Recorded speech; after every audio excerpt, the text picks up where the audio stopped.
على ربى الأنس شيدنا مدارسنا بالآي نروي فؤادا كان عطشانا أهلا وحبا وتشريفا. الدرس التاسع الكلب خجبة والديك أكسيقة والثعلب أكندغة.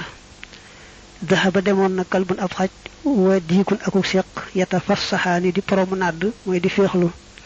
وعندما نصل بواتي الظلام لنمغ في الليل جغدغ awa fatuna moy wax tapuna addi ku sekk ga ila shajaratin jëm ci ak garab fanamatam nelaw fi akhlaha ci gën ja kawem mom garab ga manam ci njobaxtan la ci njobaxtanul garab ga wanama te nelaw alkal bu xajba fi asfali shajarati ci ron garab ga xaj ak sekk ak kundu ñom lañu wax ci leçon bi xaj ak sekk dañu demone di fexlu ji ba guddi jotee nag cheikh gi moom daal di naaw dal ci kaw garab ga ca kaw li kaw xaj bi nag moom waaf ci suuf garab gi waaye ndama talaxa ba fenkee an naharu bëccëg bi saaxa sabna addiiku cheikh ga fa samixaxoo te dégg ko taalabun kundu kaana loolu nekkoon na yatoo fu di wër xayra baidin ci fuglu fu sori min na shajarat ci garab ga fa ataate mu dikk muslihan mbir muy aji gaaw yen wi dana yene ay yakulahu mu lek ko neena bi bu sété ba mu leer bëccëg bi tambali cheikh gi da sab ku ndu dégg cheikh gi sab fekk na nga do wërelu fofé bëgg am lu mu japp daka mu dégg cheikh gi sab rek mu daldi ñëw ba ko lek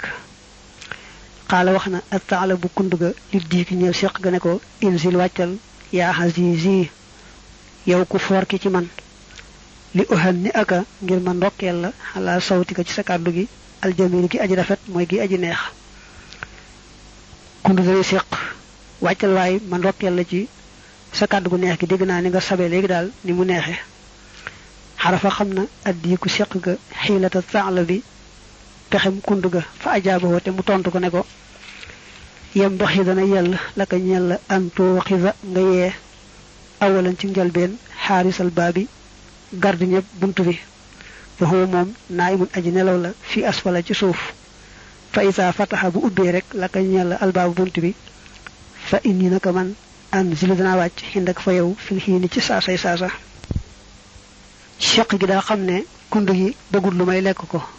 mu ne ko bala ma wacc nga di ma ndokkel ci sama kaddu gu neex gi amna kuy garder buntu bi dang koy yee mu ne ko amna koy garder buntu bi ko xamne mom nga yee bam ubbil la buntu bi lu ubbilé rek ma wacc nga ndokkel ma ci ni nga waxé iltafata gestuna ak ta'labu kunduga faraate mu gis alkalba xajba wa fahimate mu deg moy te mu xam kalama diiki waxi shiqga fa farate mu daw khaifan bir mu mi ajragal madhoran tay ku ñu tital kundugi da gees dal seen xaj bi mu waaf ci taatu garab gi mu daldi xamne cheikh da ko bëgg wax ne ko ku lepp doole ngi fofu so ma bëgge lek itam mom mu dal lay japp naka kundu gi xam lool daldi gaaw daw rek and ak titangi lool نورا شفاء هدى خيرا وتبيانا على ربى الأنس شيدنا مدارسنا بالآي نروي فؤادا كان عطشانا قرآن ربي لنا النبراس نتباعه نورا شفاء هدى خيرا وتبيانا